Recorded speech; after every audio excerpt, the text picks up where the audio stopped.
guys. It's the team here at Prepare Patriot. Just wanted to let you guys experience and get to know Jimmy, the OG prepper. So a lot of y'all don't know this about me, but I kind of probably would attribute starting my prepping journey to this man right here.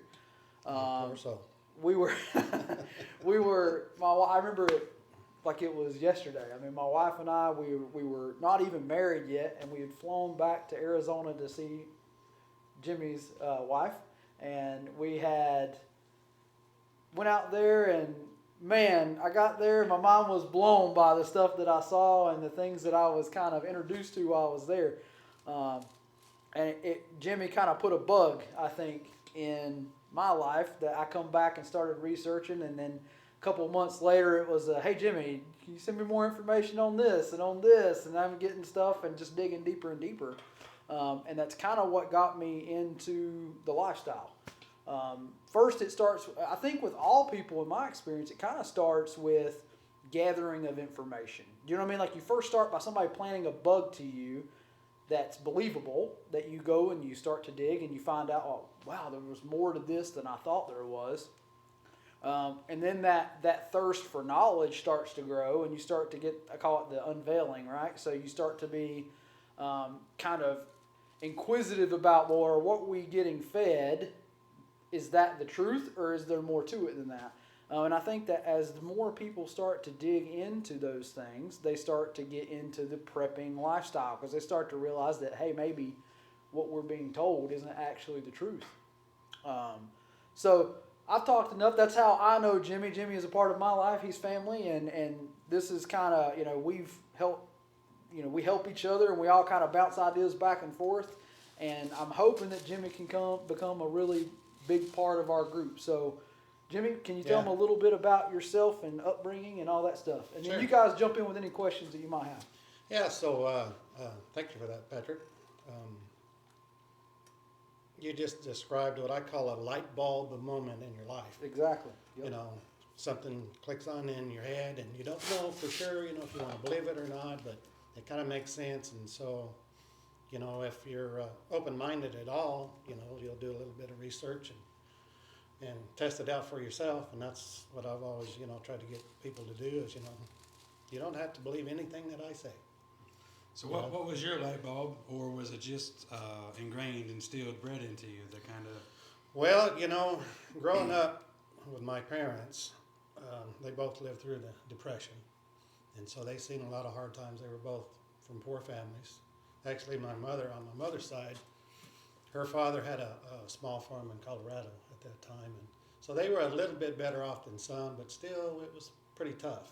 And so she grew up, that's where I got really my gardening passion was from her, because, she was really into gardening. And even then, when I was growing up, we really didn't have to garden. I mean, we were doing fine. We could go and buy it at the grocery store, but it was so ingrained in her that she never gave up on it. She always gardened, but I'm glad she did, because it taught me a lot. Yeah. And, that was kind of my first step there. But both of my parents had what I call a healthy distrust of government. Probably well founded. From Probably well founded. Different things. Yeah. So that's kind of where they never pounded into me, don't trust government kind of thing. But it was always, be leery and don't trust everything they tell you. So I kind of grew up that way. But I think my first really light bulb moment was years and years later. This was probably 25, 30 years ago. I was working as a contractor, working on rail cars at the time, doing a lot of welding and repair. And we were having some phone difficulties out at our little repair site, so we had a telephone guy come out. And he was doing his thing. We got to talk and had some coffee, and he started telling me all these different weird things, and I'm going, man, where are you from? And he said, and this is one thing that I'll never forget, and it's proven true today. He said, you know why they actually banned lead paint? And I'm going, because it's bad for you. And he says, that's not the real reason. He said, the day is going to come where they can't have lead-based paint on homes and vehicles because their technology that they're going to use against us can't see through it, and it's true. And so that's been proven out to me today. They didn't care about the kids, eating lead paint off of their cribs and stuff. Rarely is it about what's best for the people. It's always about that. It's That's what they always say, and never about that. Yeah. So it's What's interesting. good for the kids. And if you guys are familiar, if you're a long time prepper, that sparks wheels rolling for you. That's what Faraday cages do, right? Mm-hmm. So you put your phone or any device in a Faraday cage, and it no longer works anymore. I haven't researched what you're saying. I'm assuming that it could have some truth to it. At least it rings some truth. Right. And again, it's like Jimmy said, don't trust anything you hear. Go look it up yourself. Go do your own research and make your own decisions about it. So your first step into prepping, obviously was after this light bulb moment. What was that first thing? Because one of the things we try to talk to people about is if you are going to eat an elephant, you got to do it one bite at a time. Sure. So what was that first step for you? Well, it actually started with my parents. Growing up the way that they did, just taught me, that and my mother always said, things are good right now, but they may not always be that way. So, take some precaution and, put some things away just in case you need it one day. So I got started really in prepping when I was just a child, actually. So, I've been, kind of along those lines ever since. Keep going. And some, to some degree, more over the last few years because of how everything's going, on the planet. I've stepped it up quite a bit, but I've always been, and this was back in a time where, we didn't even know about prepping. Right. I mean, it wasn't even a word; it was just what you did, kind of thing. So I know you're from out west, right? So my number one thing, I guess it's number one thing anywhere is water, right? So there's probably a scarcity, Big time. especially when you're younger. There probably weren't the networks developed like they are now, or maybe they were in their infancy and things like that. So I guess is that one of the highest items on the list? Oh yeah, I mean, as far as I'm concerned, the biggest things in prepping is food, water, and shelter. And then, you need to have some defense to protect all of the above. Sure. But, yeah, without water, you don't live more than a couple of days, so you're in trouble. In Because case y'all are wondering, it's cold in here. yeah. So I'm hooking us up with Jimmy's some heat. over here Thank goodness shivering, I am. so it's, Yeah, it's hooking that him feels up, better. so- It's a little bit chilly. So So, as far as what I know about you, it only goes back to living in Arizona, and so you talk about gardening. What I know is you guys had a small plot out there, and it sounds like you're the master of garlic from an actual crop and things of that nature. Well, that was one of our main crops there. We grew, all kinds of different vegetables. But, yeah, garlic was one of our main commodities there. The thing about garlic was it took very little water compared to, most vegetables. You plant it once, you harvest it once, and you're done, kind of thing. So it was a really easy crop for us to grow. Perfect environment out there. It likes dry climate. It actually, just before you harvest, you need to not put any water on it at all for a couple of weeks. And that way the paper forms up over the bulb real well and kind of seals it in. And when we harvest, that was generally mid-May, 1st of June, and that was before our monsoons would come in. And so it was really dry at that point and perfect time to harvest. I'm growing some here now. I think it's just too wet, really. We're going to see. I mean, it has it's been growing. a tremendously wet year, though. Probably way more than the norm. Yeah, Because we I did keep grow hearing. some. We grow some here last year that did fairly well. It did. But this year, it's This been year's like, so what, nasty. 17, 18 inches above Yeah, normal. and we're in North Carolina. In case you guys are, new to the channel or whatever. But so to me, we all have our strengths and weaknesses in our group, and no man knows everything, right? So one of my big weaknesses that I feel is gardening. Like, I'm not the best gardener. Matter of fact, I probably have a black thumb.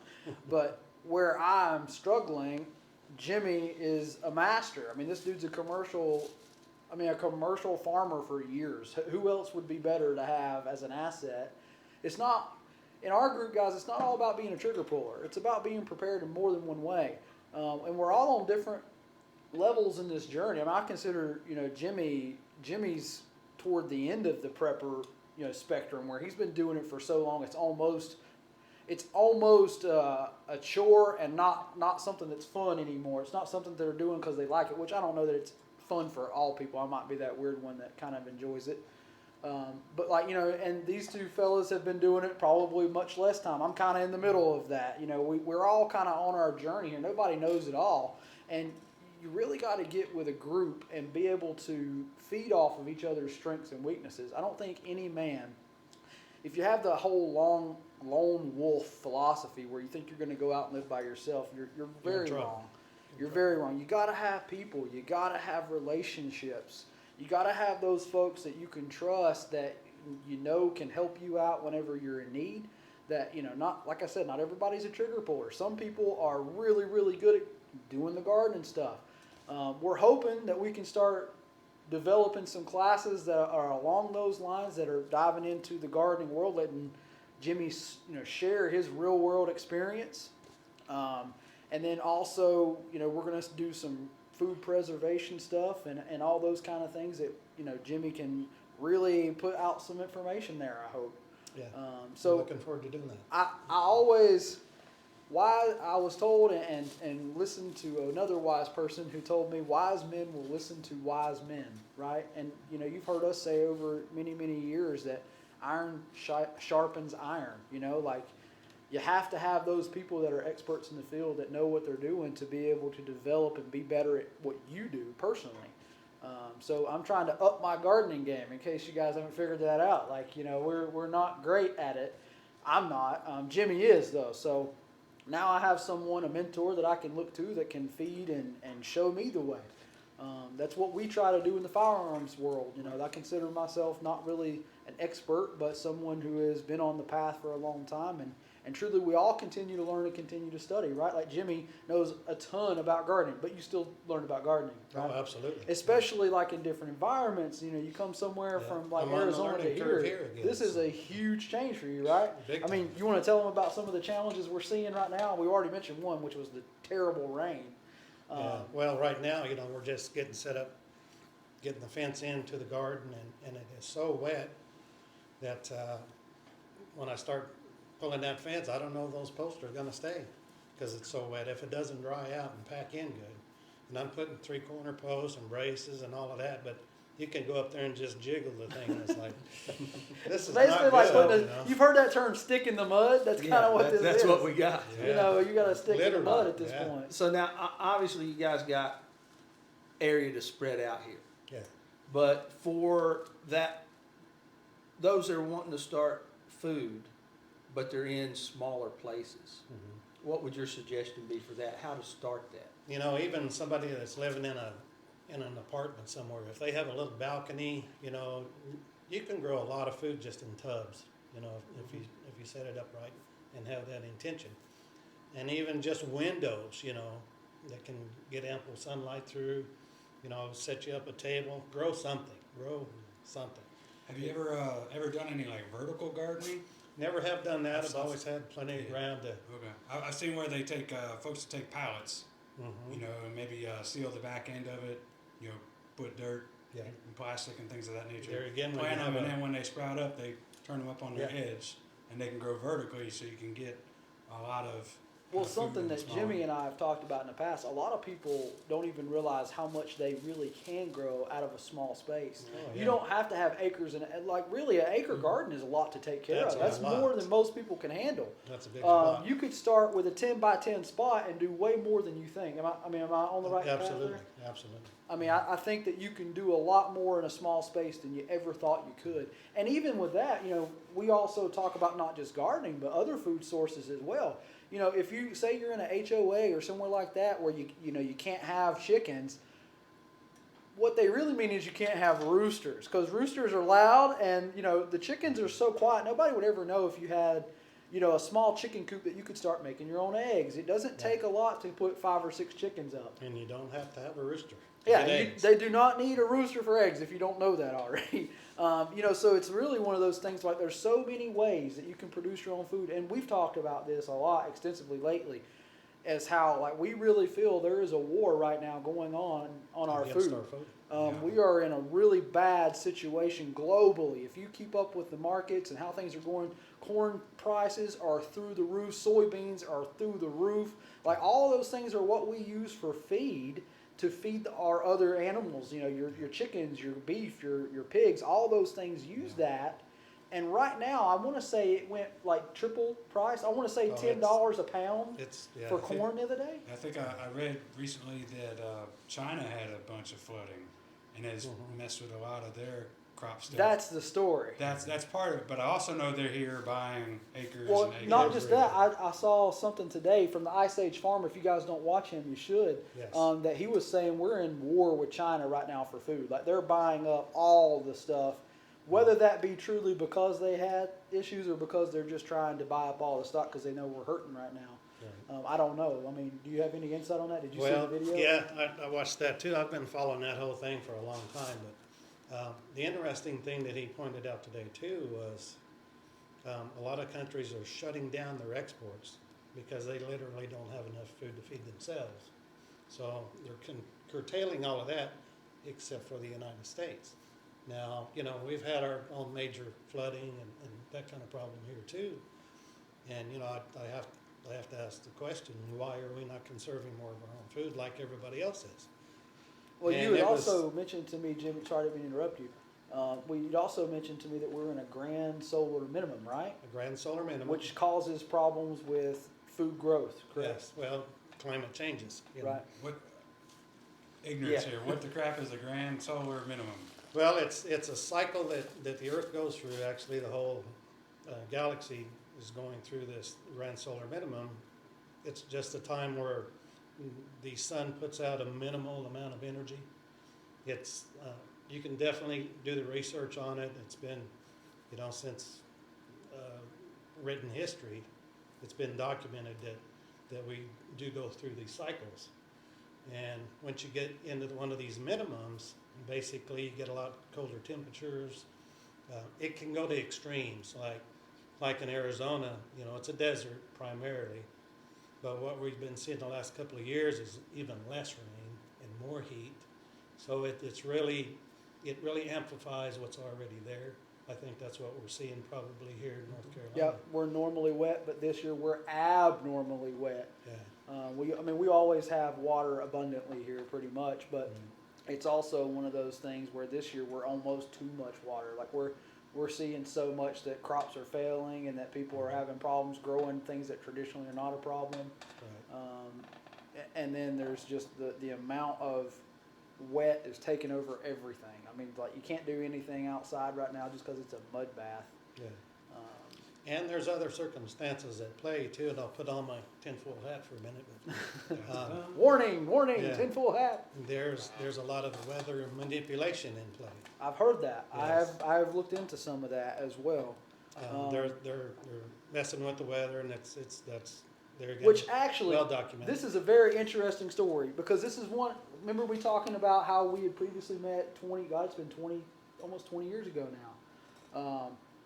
One of the things that we had talked about while I was out there was chemtrails. And if you guys are not familiar with what a chemtrail is, chemtrails are like the little, if you ever watch a plane fly over and you see how the gases come out the back of it, on a normal plane, those gases disappear and go away. Well, on chemtrails, where they're dumping chemicals and stuff into the air, it will actually stay there. So you'll see like grids in the air of where there's chemicals being dumped in the air.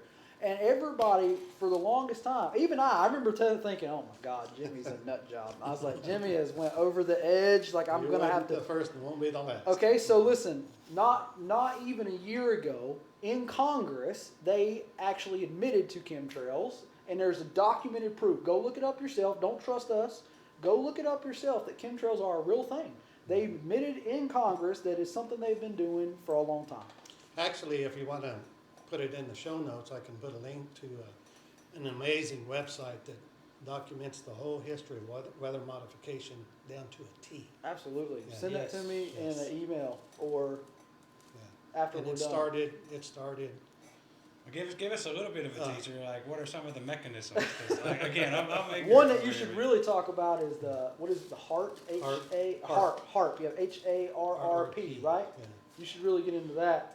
That's a heavy topic. Yeah. Maybe you should tease them with that and let Yeah, them go look it up. That's an all-night topic just by itself. But basically, it was a government project, and some NGOs was involved in it too.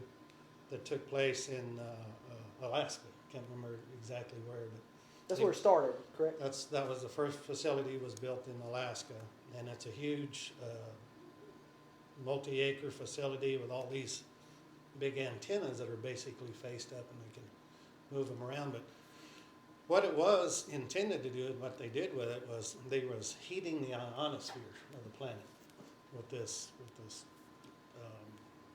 system that they set up, and they were really starting to manipulate, weather patterns, rainfall, all of that kind of stuff. It's still there actually, and I think it's the University of Alaska, or one of the universities there, that took over the facility.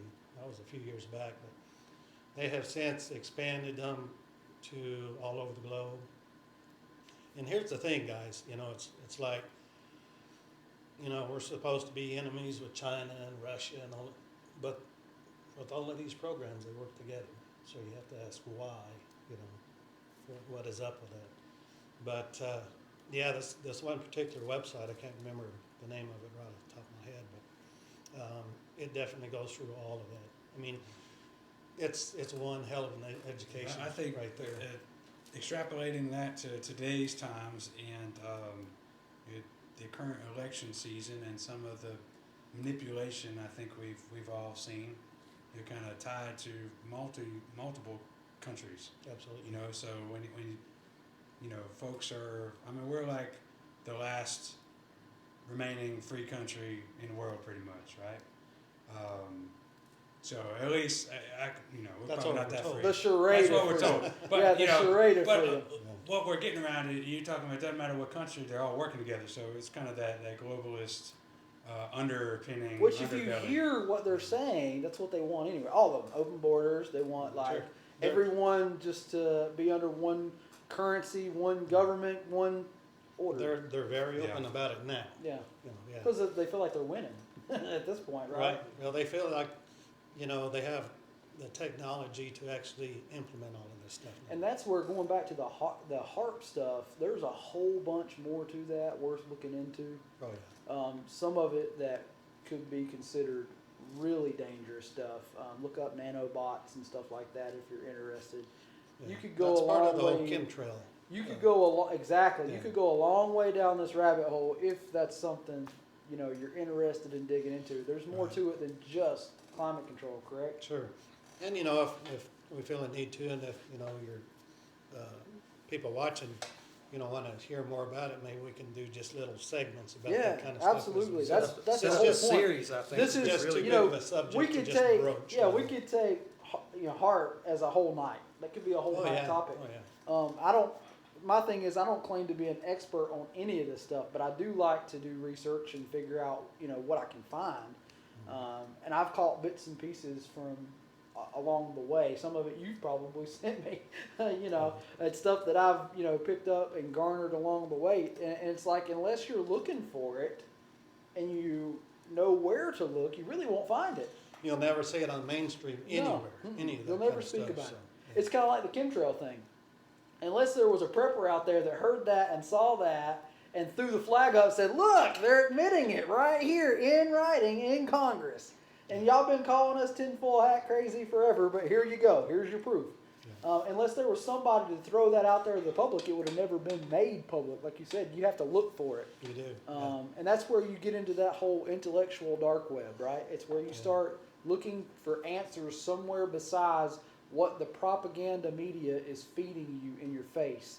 And a lot of times I feel like they put all of us at odds against each other for their purposes, not ours. Like I Absolutely. have no beef with other people. other than if you try to, bring your shit to my house, like that's when we're gonna have a problem, Right. But people doing them on their time, that's their freedom. That's if that's what you're truly about is freedom and constitutionalism and being a part of something better. It's not about beating up your other person because he believes different than you. That's not the point. The point is letting him live his life and let me live mine. Like I don't need someone to guide me in my religion. I don't need somebody to tell me what to believe. And I've even gotten to where I don't even want someone to teach my kids. Like I'll do that, thanks. And I see that's one good thing that's come out of the last 2 years. I think people are waking up. I think they're starting to be like, you know what? This sounds like hogwash. And they're starting to read between the lines. Well, that's the deal, we have to take the bull by the horns here, guys, because the system that we have been put under is not for us. No. And it has, it's for the people that set it up. And we're going to have to, this is going to be one of the toughest prepping things that we really have ever done, but I'm of the opinion that we're going to have to walk away from that system. I mean, just walk away from it. And that's not going to be pleasant. It's not going to be easy. It's not going to be fun. True. But there's no fixing the system because they have too much control over it. We're just going to have to walk away from it. So what does that mean to the preppers that are out there looking right now? So here's the thing. As a seasoned kind of prepper or preparedness-minded person, I know what that means to me, and I know how difficult that would be.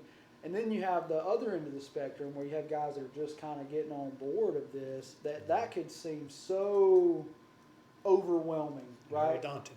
That, it's like, how do you get away from the system? Well, the first thing I would recommend is start trying to make yourself as self-sufficient as you can be with little things like we've already talked about.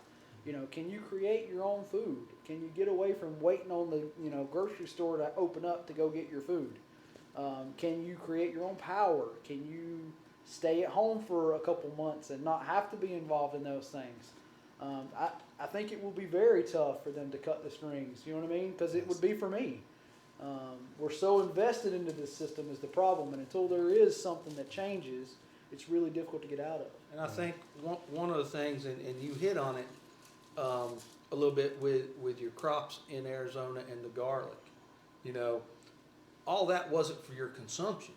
That Yeah. was to sell and be able to get stuff that other people grew that was growing it like you were doing the garlic.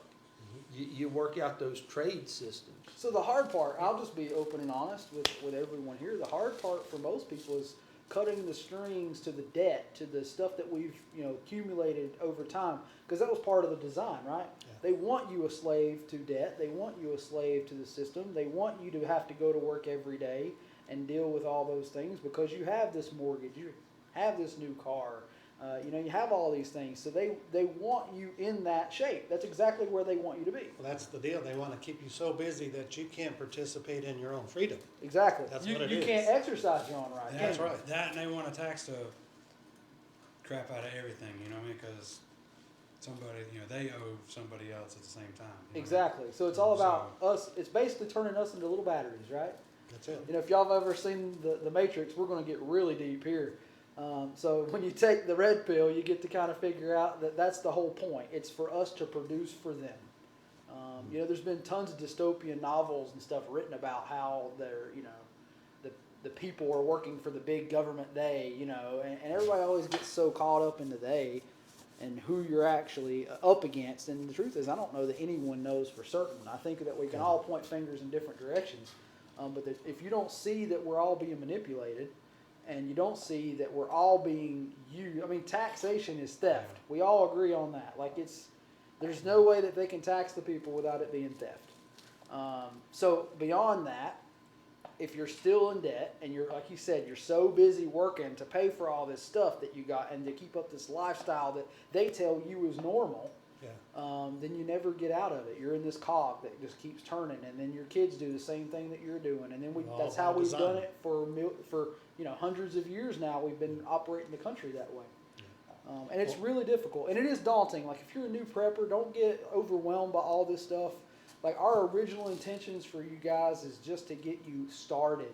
Like, just be where you can handle an event that if anything was to happen, you could go a couple weeks or a month or maybe 2-3 months, maybe a year without having to deal with other people. You could stay at home and live. One thing, one piece of advice that I would give people, especially, people that are just getting started prepping is, if you don't have, a good place to grow things and you don't know how, find somebody that does. Find your local little farmer or gardener and go help them. Just go and say, I want to learn. I'll help you do whatever I need to do. Give them free labor. The unfortunate part of that is hard work is hard to find anymore. Like people are not willing to work. Well, if and they they get don't hungry realize enough, that. they will. And I hope that, here's the other thing. I would love to see them do more like community crops. Yes. Where the people get together, like Jerry lives in a kind of neighborhood suburban type thing. Man, y'all should have like a community garden to feed that neighborhood. That would be what I'd be working on if I was you in that area. Because obviously I'm not there, so I can't do it. But in your area, that would be the coolest thing is to get somewhere in that group where y'all can say, okay, we're going to designate this, and we all go out here and contribute, and now we can feed the whole neighborhood. And we're that not is like to the thing. neighborhood yet, but we have, last year we put in 5 box gardens, There you go. Raised beds, raised beds, yeah. And that's something. And this year we're adding some more, but what we're looking at is we do have a piece of community property. That would But I be the think key right that's there. gonna be another year And- down the road, and then we could potentially And do the thing is, that is the thing that they want less than anything Yep. else. Oh, For yeah. you to work together and communicate and talk with your fellow men that are around you that can help each other, that's like their worst nightmare. Well, that's part of what this whole COVID thing's about, is keeping people. Apart. Exactly. Don't talk to that person. Don't get close to them. Wear your little mask and do as you're told. But- Yeah, they do not want people to But come if together. there is a silver lining to the COVIDs, in my opinion, it is a lot of folks figured out that they weren't very prepared. This Yeah. is true. Right. That It is was a true. modern, That is rush a on silver- grocery silver lining stores there. and their supply chain, and I know It's a what, wake-up call for a lot of people. June and July of last year, you could not find a chest freezer. Mhm. They just weren't out there. You couldn't find them at any store to purchase. Yeah. And now you're starting to see them again, so, And what's hopefully funny these about that, and people this are is the using thing them. that kind of makes me laugh, it's like that, I get why they do that, but it's also like, well, what if they shut your power off? Yeah. Now what? Yeah. 'Cause another it's thing you might not have to contend impossible, with. right? No, absolutely not. there, You know- there are a lot of layers to the. Yeah, There's a there lot of is. layers to prepping, and if you're looking to get started in prepping, all this sounds super overwhelming to you. We do a Preparedness 101 class, and we talk about developing a bug out bag, and most people get into the bag life first. They get into the bug out bags. That's kind of where everybody kind of intros at. So we'll do that, and then we'll start talking about all the different layers of preparedness that you should be working on. And I think we lay it out in a way that's understandable, and Yeah. people feel like it's not overwhelming. And that's the big thing, because if you take it all at once, it can be overwhelming. It's a big Oh, elephant absolutely. to eat, you know. It's one of those things that like you don't want to try to overwhelm those people. Like if you're a prepper and you're trying to get your family members involved with this, you can't throw all this stuff on at one time. This is the conversation we're having is with experienced preppers that see way farther down the road than just that first little 6-month period, or seeing what's the trends of all of this going on.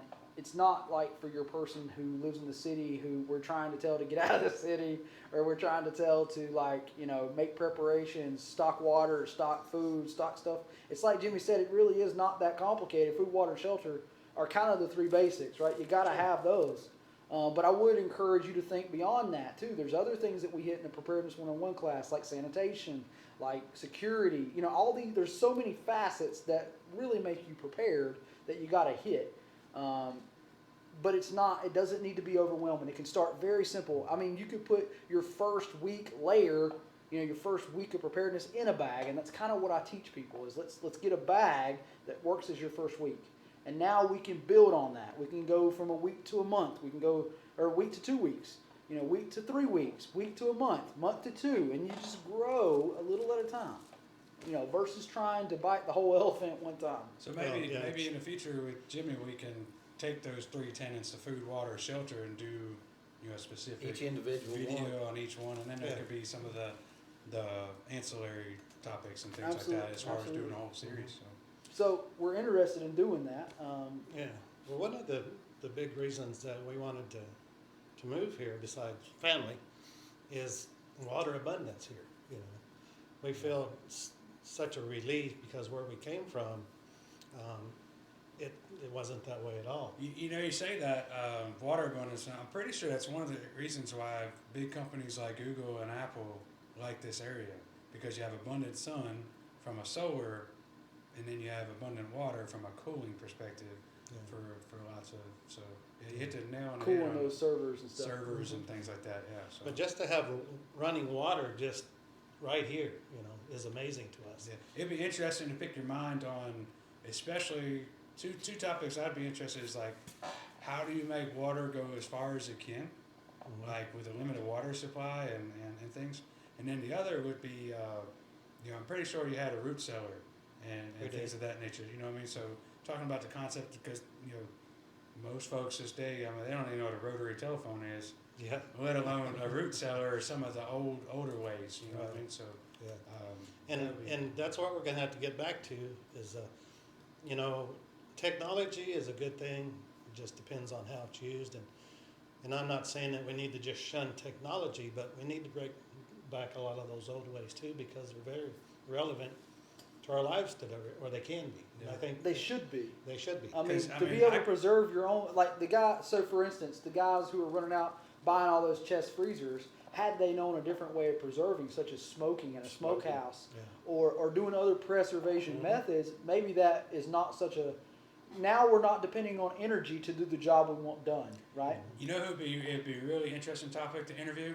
Somebody who is Amish, and ask them if there's even been a blip or a change in their, like, over the last year. Probably not. Has, They have shielded themselves. Other a long than maybe way. selling some of their goods and like decreased, Yeah. being at merchant stuff because of less I face-to-face almost bet interaction and all that stuff. their selling of their goods has It increased. Yeah, I would bet so Yeah, too. that'd be, Yeah, I would almost. Yeah. Especially if they're farming Yeah, sure, corn yeah. and stuff like that. Like it's probably went through the roof, I would think. Something else that I learned about. If you're Amish, let us know. I'd like to know, how is your Amish community doing right now during COVID? Because it can't be any worse than the rest of the world. Well, or if you know somebody Amish, I don't know that they're watching us on YouTube. Yeah. Man. yeah. Maybe they're on their, what is their walkabout? Rum they do? springing. Yeah, The they're rum spring- yeah, yeah. they're on their Yeah. rum springing. Yeah. Well, somebody recently interviewed some Amish. I don't know if this is true or not, but I think it's kind of funny. You know, why there's no instances of COVID within their population. And the guy said, well, we don't watch TV. I actually heard something about that. Feel like And that's probably not too far from the truth, Yeah. really. So, All right, guys. So we're gonna wrap this video Where is she probably up here, and we're gonna do a few more iterations of, maybe we'll let Jimmy start picking some topics to bring to put out. I think that will be excellent. If you guys are interested in that, leave some comments, hit the like button, give hit me the some notification. suggestions on what you want to learn. Yeah. Whether I can teach you, I don't know, but I'll tell you the little bit that I do. I think he knows a lot. He's withholding information. But if you like it, go ahead and hit the subscribe and hit the little notification bell right now, guys. All internet and social media stuff seems to be being throttled. It's hard to get the information out there. So we have to depend on you. We have to depend on the viewer to go out there and hit that button and share it and make sure that it's getting out to other people. And until next time, we hope that you carry smart, carry safe, and be prepared. Thanks for watching. Thanks, Jimmy, for coming. You're welcome. Thanks, Jim.